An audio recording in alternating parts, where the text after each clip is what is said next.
Сәлем Айгүл, егер сен бұл видеоны көріп отырсаң, демек дәл қазір біз осы ерекше сәтті бірге бөлісіп отырмыз. Кейде ең маңызды сөздер қарапайым, бірақ шынайы болады. Бүгін біз дәл сондай шынайы ойларымызбен бөліскіміз келеді. Ал олай болса, бастайық.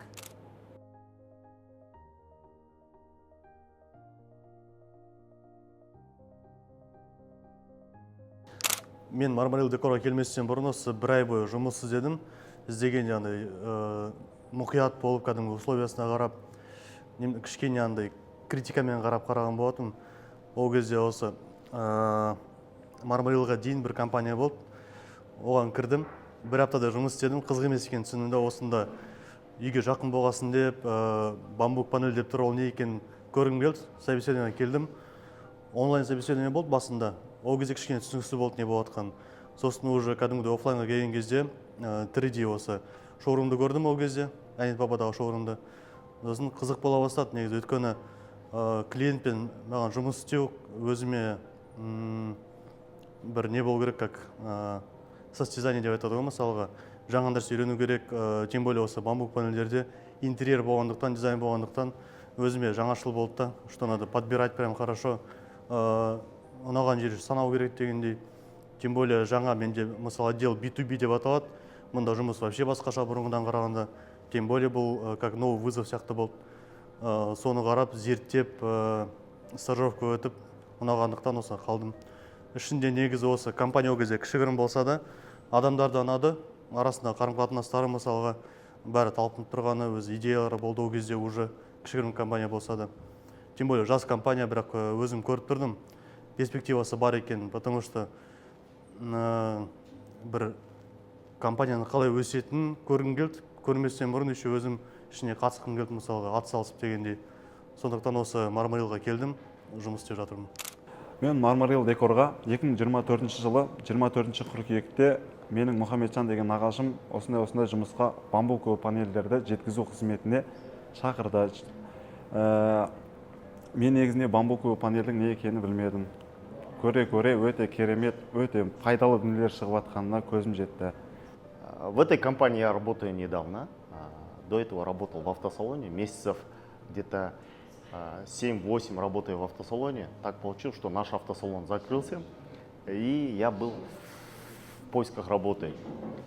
И попутно искал работу, и надо было сделать дома ремонт. Так как новый дом давал усадку, на стенах появлялись трещины, и мне нужен был такой материал, чтобы заделать эти трещины и забыть про эту стену. Да? Искал разные варианты, и в Instagram наткнулся на нашу страничку Marmaril Decor и пошел в эту компанию. Начал смотреть разные варианты, мне понравились бамбук-панели. Потом пришел домой, все это стены измерил, сколько бамбук-панелей уйдет, все это посчитал, прикинул дизайн, какой примерно будет.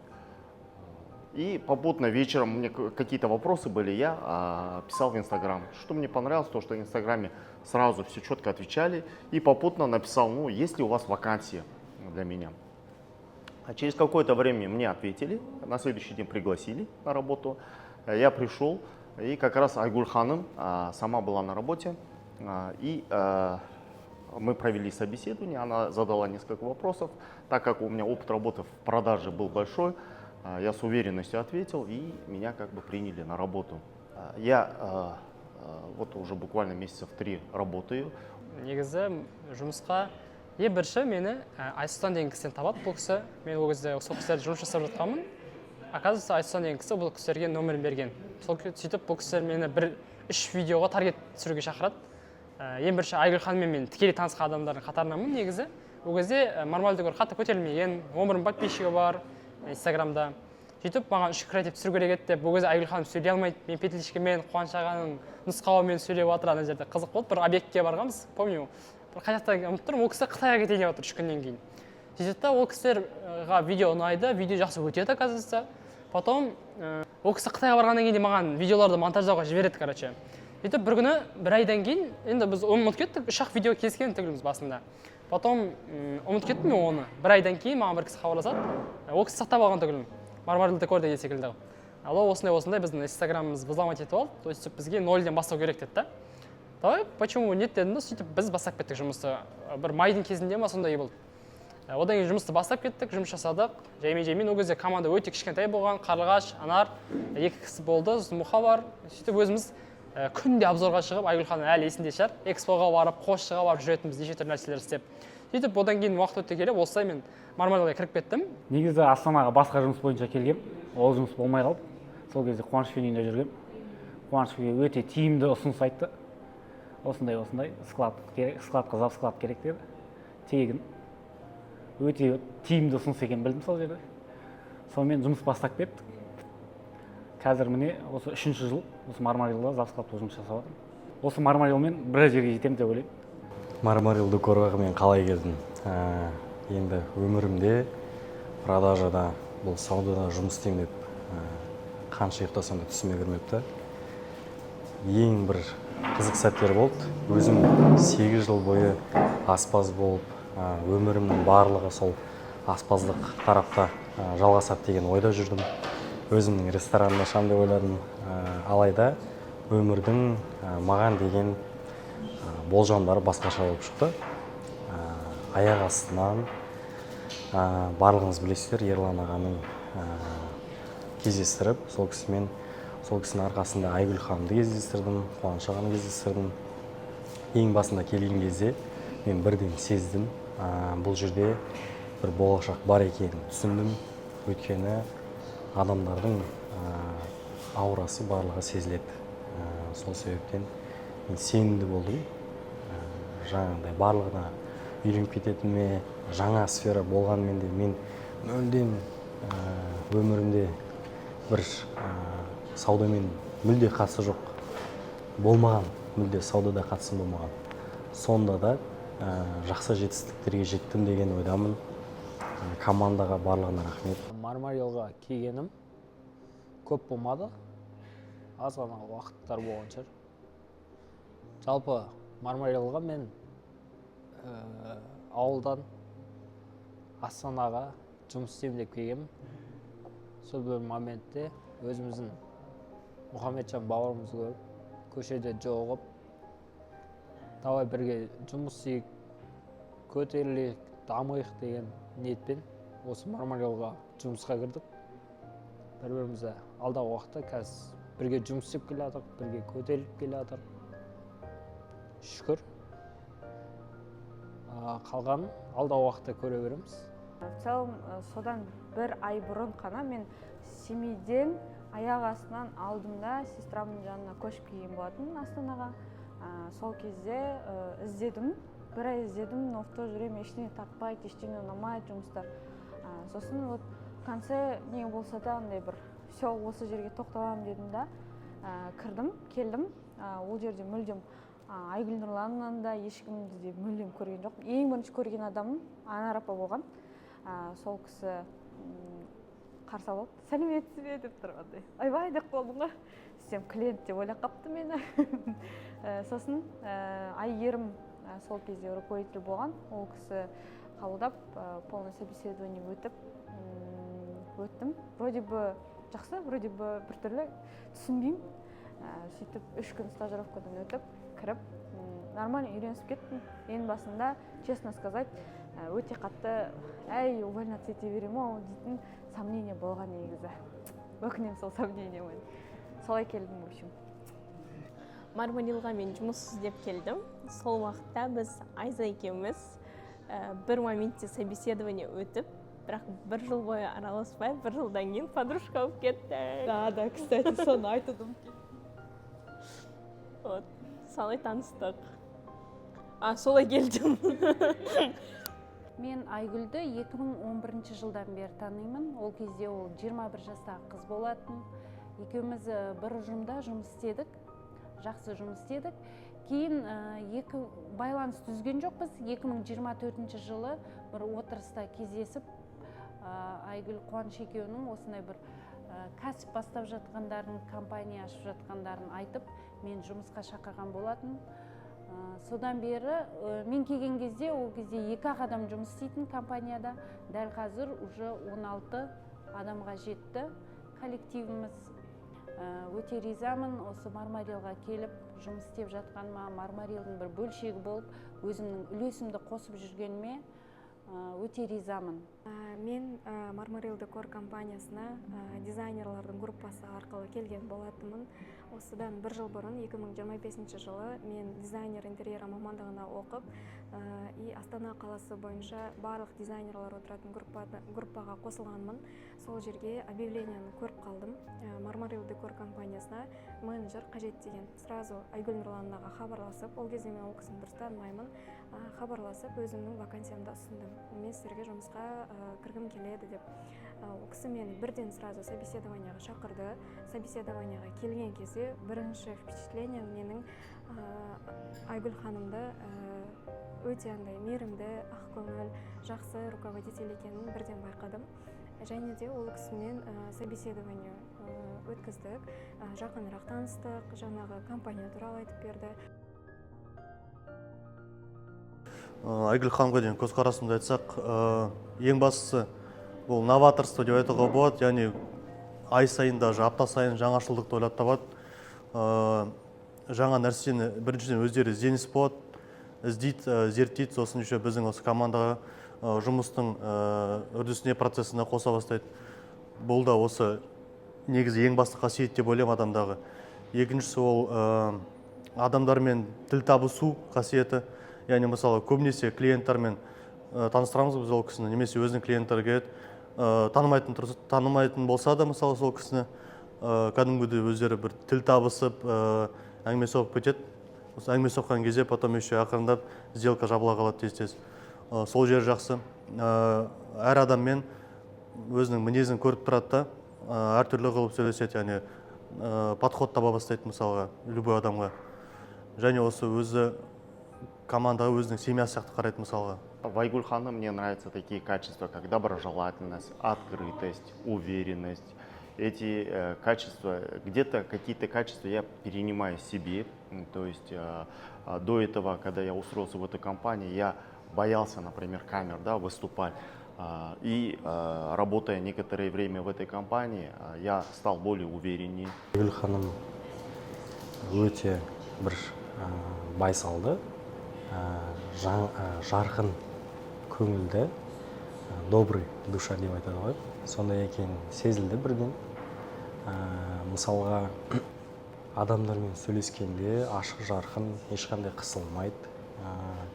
Барынша көмегін беріп, жай сата салу емес, по факту көмек бере білу. Соны мен жақсы сездім, үйрендім. Және де адамның положениесіне, адамға деген түсіністігі өте жоғары деңгейде. Адамды сезуі бір көзқараспен уже сезіп тұрады адамның қандай екенін. Өте қызық негізі. Психолог деп айтсам да болады. Айгүл туралы айта кететін болсам, маған еңбекқорлығы, Қуаныш екеуінің еңбекқорлығы өте ұнайды. Ашық жарқын, алға қойған мақсаттарына жететін сондай қайсарлықтары ұнайды маған. Және өте жақсы басшылар, бізбен қарапайым. Айгүлдің өз басына келетін болсақ, Қуаныш екеуі өте еңбекқор, алдыға қойған мақсаттарына жете біледі, ашық жарқын, ақ көңіл, сондай өздері жақсы басшы бола тұрып, осындай компанияны өсіріп келе жатыр. Көптеген жетістіктеріне жететініне сенімдімін, себебі көңілдер ақ, ниеттері таза. Marmaril Decor компаниясы тек биіктерден ғана көрінетіне сенімдімін. Айгүл Нұрлановна деген. Айгүл Нұрлановна ең бірінші көрген кезде ол кісі екінші күн стажировкасында болған. Келіп түрімізге қарады, чуть-чуть страшно болды, негізі қараған тұрышы.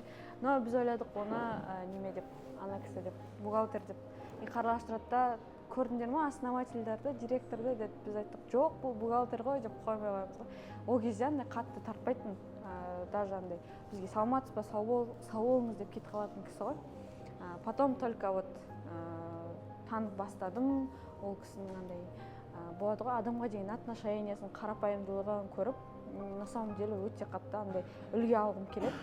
Көп нәрсені ол кісіде андай с нуля бастап үлкен жетістіктерге жетіп жатыр да. И сондай бір күш-жігер болады ғой, адамда сила волясын көрген кезде, қуаншаға екеуі бір-бірін поддержка беріп жүрген кезде андай қатты тамсанып, честно сказать, сол кісілерден үлгі алып, осындай болам дейтін нәрсе ішімде болады негізі. Ол кісінің күшті, в общем, ұнайды маған. Сол, бір сөзбен айтқанда, Айгүл Нұрлановна, қалай айтса болады, светлый адам, өте қамқор адам, заботливый и настоящий адам. Мен үшін бір өзінің мінезімен, қайтпас мінезімен, өзінің сондай бір Қуаншаға екеуінің бір адами тұлғалық жағы өте қатты ұнайды маған. Жаңағыдай қайтпастығы, позитивті қарауы, қандай көзқарас болса, нағыз басшыға керек нәрселер да. Мен өзім де бизнесмен болғым келеді, кәсіпкер болғым келеді, белгілі бір адам болғым келеді да, үлгі болатын. Маған осы жолда маған үлгі болатын кісілер, осы кісілер. Бір-біріне үнемі поддержка береді, позитивті ойлайды. Айгүлдеше жұмысқа келгенде өте әділ басшы, талапкер, үнемі алдыға қарай ұмтылатын әділ басшы деп есептеймін. Айгүлдеше туралы көзқарасым, деше андай постоянно не дейді, дешеден ештеңе жасыра алмайсың. Қандай жағдайда жүрсің, қандай неде тұрсың, бәрін біліп, айтпай оқып отырады, сонысын ұнайды. Ешқандай не керек емес, түсініп отырады сразу. Не керек, не істеу керек. И жақсы мотивация береді. Той боласың, короче, мотивация. Жұмысқа айырасың. Одан кейін любой проблема, қуанышпен айта алмайтын проблема бар. Машинаға бірдеңе істеп қоясың, или бірдеңе штрафқа түсіп қаласың, короче. Деше машина сәл не қылып қалды дейді. Одан кейін басында Қуанышкенің машинасын айдадым ғой. И сондай штраф келеді, Қуанышке штрафқа түспейді. Деше екенбіз. Ал галереяны аш. Деше мен айдамадым машина. Ол күн сіз айдаған сияқты. Оказывается, мен бұл жағын.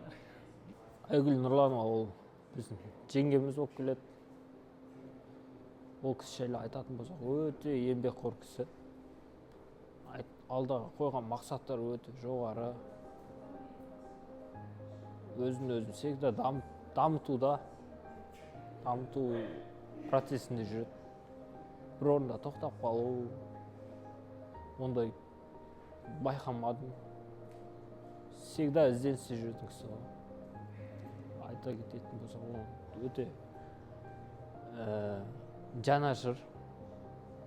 Бүкіл қасындағылардың бәріне жан ашып, қолынан келгенше көмектесіп, сөйтіп жүретін кісілердің қатарынан. Айгүл Нұрлановнамен біз, получается, танысқан моментіміз, ол Top Sales компаниясы жұмыс істеген кезде, біз особо бір-бірімізбен сөйлесіп, пересекация етпегенбіз. Бірақ ол кісілер кеткеннен кейін Айгүл Нұрлановна өзі жеке шақырып, екеуміз сөйлесіп, ол мені бірнеше рет даже шақырды да сөйлесуге. Сол моменттен бастап мен өзім ашылып, өсе бастадым, дамый бастадым. Сол кісілердің арқасында өздерінің ақылдарын айтты, Қуаншаға екеулері. Сол моментте үлкен маған көмек тигізді өзімнің жеке дамуыма және де жұмыстағы коллективтқа. Ашыла бастап, Айзамен де араласып кеттік. Айгүл ханым, сіз мен үшін менің өмірімде жолыққан ең керемет жандардың бірісіз. Сізге алғысым шексіз. Сізді жалпы өмірімде кездестіргеніме қатты қуаныштымын. Сіз өте керемет жансыз. Сіз аяулы ана, адал жар, өте мейірімді, өте сұлу, өте кең пейілді, кең жүректі адамсыз. Айгүл ханым, туған күніңіз құтты болсын. Сізге тілейтінім ең басты денсаулық. Барлық адамға тілейтін екіншісі ол әйел бақыты, мысалға, отбасында бақыт тілеймін сізге. Қуаныш мырзамен балаларыңызбен бәрін қызығын көре беріңіз. Үшінші тілейтінім ол жұмыс бабында, карьерада жақсы өсе беріңіз. Масштабирование сізде планда жоспарлап жатсыз. Ол да орындалсын. Жұмыста бәрі өсе берсін, өне берсін. Жаңа завод ашылсын. Осы компанияның аты таныла берсін. Тек қана СНГ Қазақстан емес, бүкіл әлемге танымал болсын. Және де компания бүкіл әлемді жаулап алсын.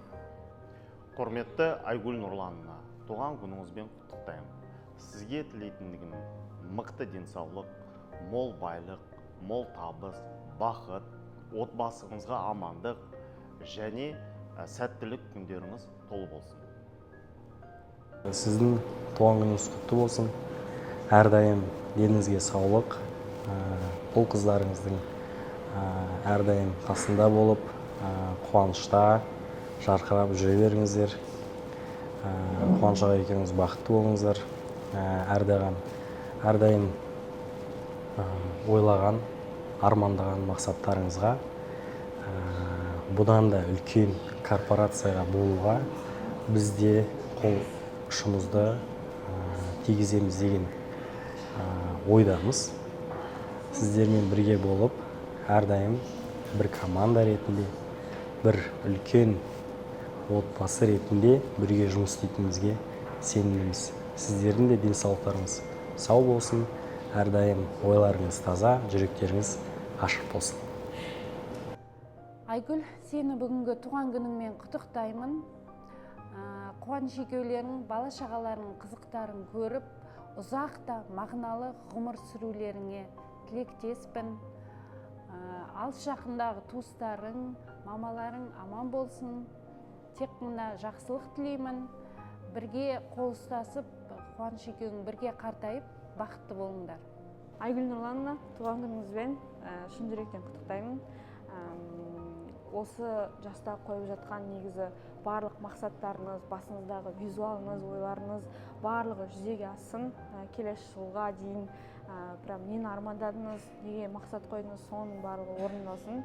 Ең бастысы денсаулығыңыз мықты болсын. Самый главный сол болса, сізде энергияңыз да мощный болып жүреді.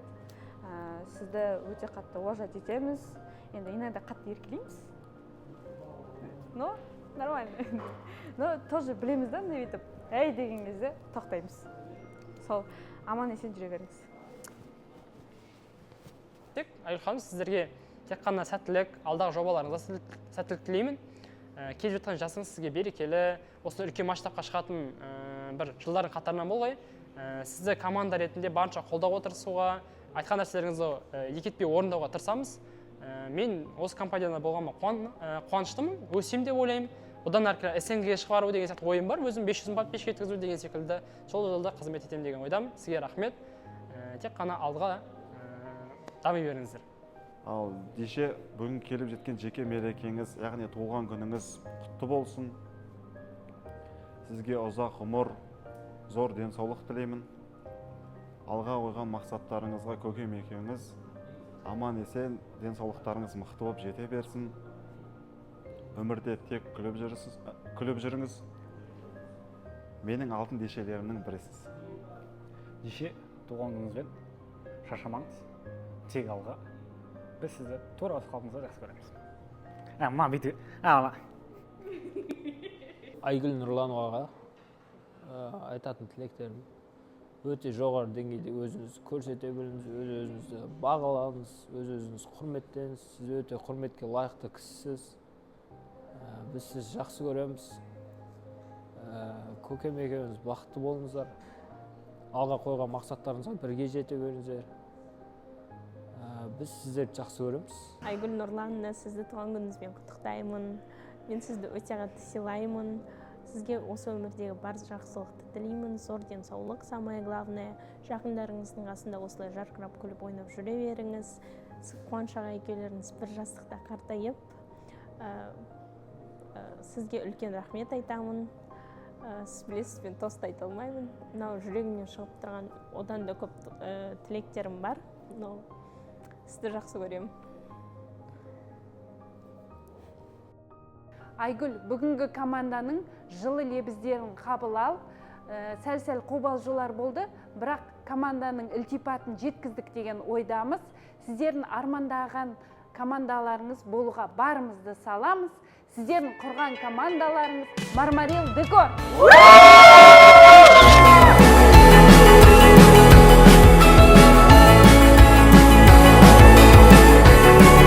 Қалай компанияға келдіңіз? Бірталай.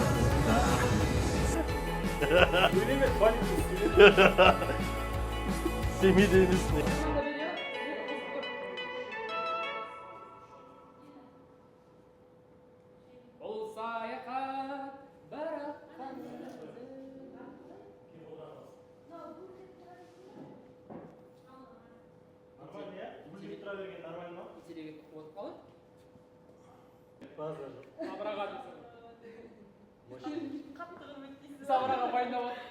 Давай.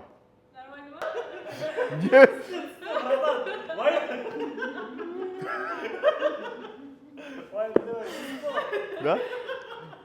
Айгуль ханым сама по себе человек открытый, с ней очень приятно работать. Также работать с... Айтып отырмын ғой мен.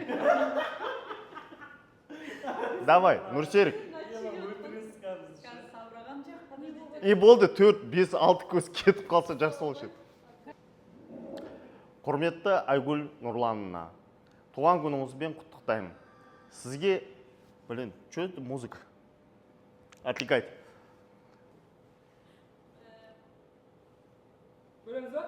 Давай.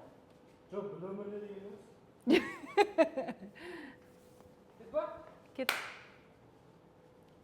Сәлем Айгүл. Егер сен бұл видеоны көріп отырсаң, демек дәл қазір біз осы ерекше сәтті бірге бөлісіп отырмыз. Нормально? Сегіз көзім. Негіз тема бірақ сәл жақын келді. Дәл қазір біз осы бір ерекше сәтті бірге бөлісіп отырмыз. Кейде көз былай ма? Кейде.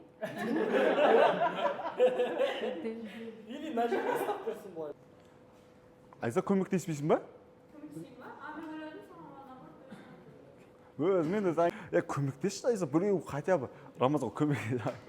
Вообще тілі келмей тұр бар ғой.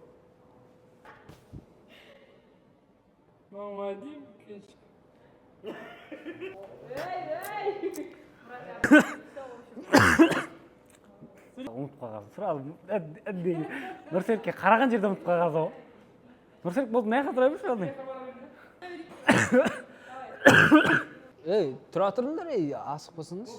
Қалай айттыңдар сендер? Мен ойым жинап алайын, қоя тұрыңдар.